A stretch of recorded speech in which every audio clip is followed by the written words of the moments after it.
大森和代のいつもつながっているよ渡らせトーク。先生こんにちは。こんにちは。皆さんこんにちは。先生今日ではい、25回になりました。この渡らせトーク25回目ですもう本当に皆さんのおかげで、はい、本当に25回迎えることができました。ありがとうございます。はい、こうして、ラジオなんですけれども、こちらFM ワッチというラジオで、本当にこのラジオが生で聞けるという方は範囲がかなり限られておりますので、このように YouTube でも動画でね流させていただいております。で、全国の皆さん、ほとんどの方が、多くの方は YouTube の動画を通してこのラジオ番組見てくださってるんですけれども、はい、本当にこのラジオ番組を見て元気になりましたとか、いろんな喜びのお声を聞かせていただけます。特に講演会の時の講演会後のサイン会ですね。サイン会来てくださった方がYouTube の動画でいつも癒されてますとか、YouTube の動画で本当に元気もらってます、パワーもらってますっていう方、たくさん来てくださるんですよ。そうですか。先生のサイン会には本当に長蛇の列でいいですか？以前はですね、人数制限がなかったんですけれども、そうしますと会場の都合でもう会場から出てってくださいっていうことになって、以前はですね、並ばれた方全員ね、せっかくですのでサイン差し上げたいと思って、ただ私の場合サインだけではなく、皆さんいろんなことを話してくださったりしまして、お一人の方の時間が結構長くなっていくので、以前の大阪の時ももう会場を閉めますって言われちゃいまして、でそのサイン会の机ごと会場の外に持ち出して、でなんか外のですね、駅に通ずる通路みたいなところでサインをさせていただいたり、よく会場からね追い出されちゃったりするんですよ。そうでしたか。で外でサインしたりとかってことで、人数制限をちょっとスタッフの方が設けていただかないとということで、なんかスタッフの方で決めてくださって、サイン会の整理券というのを、配布させていただいて、それのある方だけということですけど、だから番号を読んでらっしゃったんですね。番号でね、番号順なんですけど、本当最後の方の方はね、かなりお待たせしてしまうのでね、いつも本当にすいません、いつまでもお忙しいのにね待ってくださってまして、長い方だとやっぱ2時間とかね待ってくださるので、でもそんなに長い時間お待たせっていうことは、先生とお話をする時間が長いでっていうことなんですよね。いやでもね、1人1分でも1時間で60人ですよね。そうですね。で60人ってことはね、もう少し多くさせていただいてますので、でやっぱり1分では済まなかったりとかも出てきてしまって、でも私も本当にそこで皆さんと握手してパワーを入れさせていただいて、もうそれが自分も皆さんも癒されるって言ってくださるんですけれども、皆さんから私も癒されておりますし、唯一皆さんと触れ合えるタイムといいますか、だから握手するとその手を離したくないんですよね。でいつもなんかありがとうね、じゃあねって言いながら、なんか手がパッと離せないんですよ。なんか最後みたいな感じでってさよならって言ったり、手がくっついちゃったりする人もいるんですよね。この間も盛岡で結構、汗かいてるってこともあるんですけど、なんか手くっついちゃったよねとかって言って、で手がなんかもうもちもちと餅のようにくっついちゃって、離れないねって言って、じゃあねって言って別れるんですけどね。でもお優しいですね、本当に先生。本当に皆さん大好きなんです、私。やっぱり魂のつながりのある方が来てくださってますので、それですごくもしかしたらこの方前世私の妹だったかもしれないとか思いながら握手してお別れする時がすごくなんだか寂しいような。そうでしたか。盛岡お疲れ様でした。もう、ちょっと前になりましたけれども、盛岡講演会もね、はいもう今回三叉祭りというお祭りがありまして、はいで木曜日から盛岡入りしたんですが、木曜日盛岡へ行きますと三叉祭りも木曜日からだったんですね、踊りが、三叉踊りですかね。はい、で新幹線東北新幹線東京からね乗りましたら、もう本当満席で、お手洗い行ったらもうそこの辺にも立ってたり、下に座ってらっしゃる方もいらっしゃるんですよ。ではすごい満席と思ったらやっぱりお祭りでね、お祭りに行かれる方やそれを機会に盛岡の実家に帰られる方とかでごった返してたという状況ですけど、とっても活気があって、私今まで盛岡の方ってすごくおとなしくて控えめで地味で派手なことが嫌いでっていう、でとっても優しくていい方が多いなっていう印象だったんですが、その印象が今回ガラッと変わりまして、もう三叉踊りしてらっしゃる方はすごいもうこんな頭じゃないですよ、もっと派手な頭で三叉踊りが木金土とあって、で日曜日の講演会の日も盛岡の美容室に行ったんですが、私にしては派手にさしていただいたんですが、美容院の方もいいですか、もっとつけましょうかって言ってくださってでいや三叉踊りの人はね花3つぐらいつけるんですよって言われたんですけど確かにね、そういう方多かったんですけど、たらなんか結構持っていったこういうのなんかいっぱいつけてくださったんですよね。本当に思い出に残る三叉踊りもすごく感動しました。あれすっごい行かれたことあります？ないんです。ないですか？なんか各企業だったり、みんなでグループを作ってで踊りの基本は同じ踊りなんですね。で盛岡の方はもう小学校の頃からこの三叉踊りを習うそうなんですね。学校の授業で踊りを教えてもらわれるらしいんです。よくみんなこんなに踊れるなって思いましたら、もう学校の授業でありますからっておっしゃられたんで、あ、そうなのねと思って、だからさすが板についてらっしゃって、でもそれが今ちょっと変形してきていて、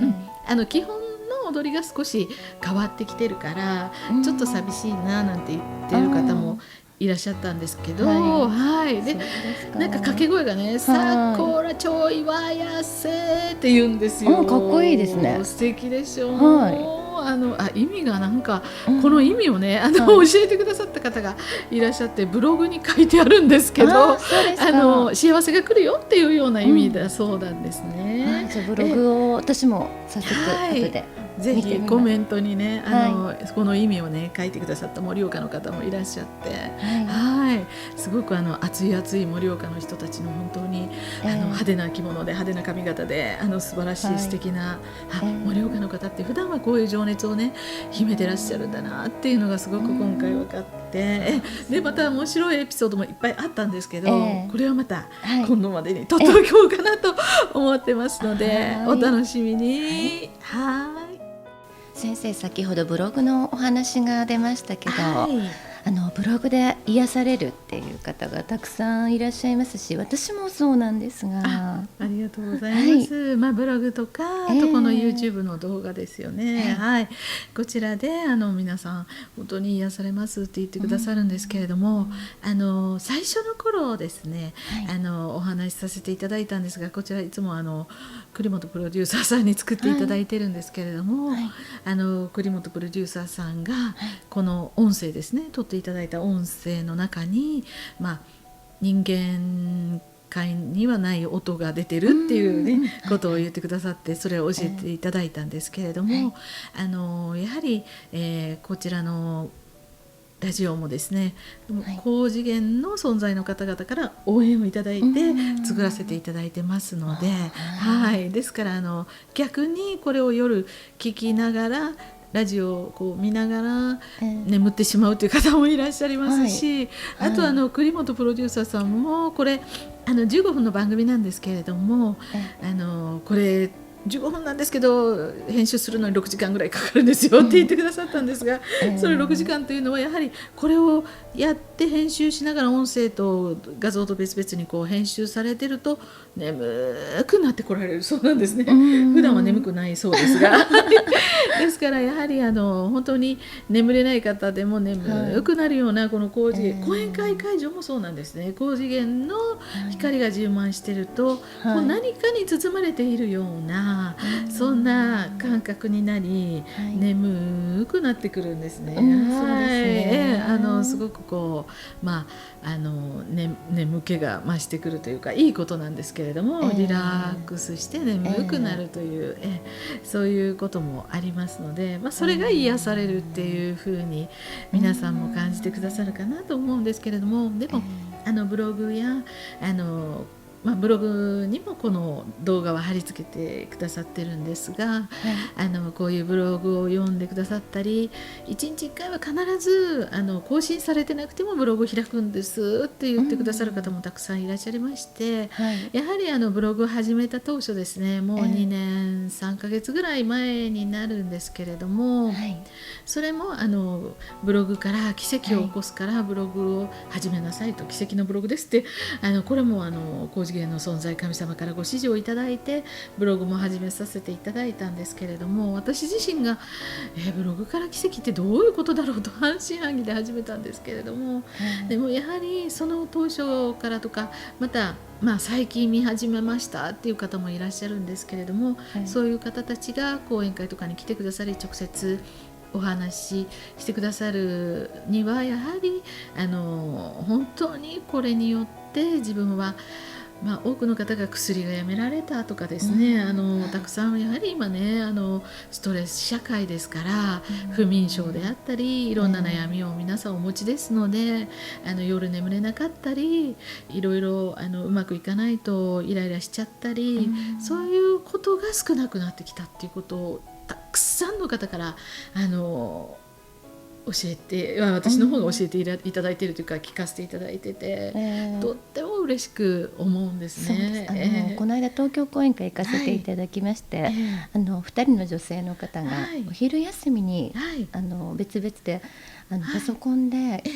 ブログや YouTube を必ず見てるんですっておっしゃってました。そうですか。やはり仕事を午前中きっちりして、そして昼にお食事してからそれを見たり聞いたりされてリラックスをしてらっしゃるのかなとも思いました。そうですよね。あとちょっと驚いたのは、去年の3月11日、東日本大震災の日にですね、もうすごく揺れが止まらないと、すごい東京も結構揺れましたし、あと東北の方もですけど、もうどうしていいか分かんないって時に、携帯でブログを、私のブログを画面を開いて、大森さん助けてとかって言ってたっていう方も 2,3 人いらっしゃったんですよ。私もなんかそこまでね思ってくださって嬉しいんですけれどもね。でも確かにブログって高次元の光がバッて出てますので、これはやって悪いことではないかなと思ったんですけれども、本当に何らかの、私よくブログにまた夢で会おうねって書くんですけれども、人って寝てる間に肉体はそこに飛んでいくわけではないんですけれども、すごく私のことを思ってくださってたり、助けてねっていう念を送ってくださる方のところへ、私は自分の意識がね飛んでってると思うんですね。飛んでって何らかその人のそばにその夜いてあげるっていうことは、これは私だけではなく人間ってできることなんですよね。意識だけでその人のそばにずっとついててあげるっていうことが、でそれも一人の人だけではなく、多くの方のところに同時に行けるんですね。そういうことってできるんですよ。ですから夢で会おうねっていうのも本気で私は思って、今日はもうみんなのところに飛んでいきたいなっていう思いで書いてるんですね。でよく私の夢を見たとか、目覚める時にそばに大森さんがいるような気がしたとか、そういうことをね言ってくださる方もたくさんいらっしゃるんですけれども、この人は私が言ったことを感じてくださったんだなと思って嬉しいんですけれども、そうですよね。それでは先生、また講演会のお知らせをさせていただきます。9月30日の日曜日、静岡の煙鉄ホールです。静岡の皆さん、またお会いしましょう。そして10月14日日曜日、大阪毎日新聞オーバルホールです。はい、大阪にまた行けることを楽しみにしてます。10月の21日の日曜日、金沢都ホテルです。はい、いよいよまた金沢の皆さん2回目の講演会楽しみにしててくださいね。はい、はい、それではまたお時間に、いろいろお話ししてたらすぐです。はい、はい、じゃあまた来週お会いしましょう。はい、See you next week. Bye.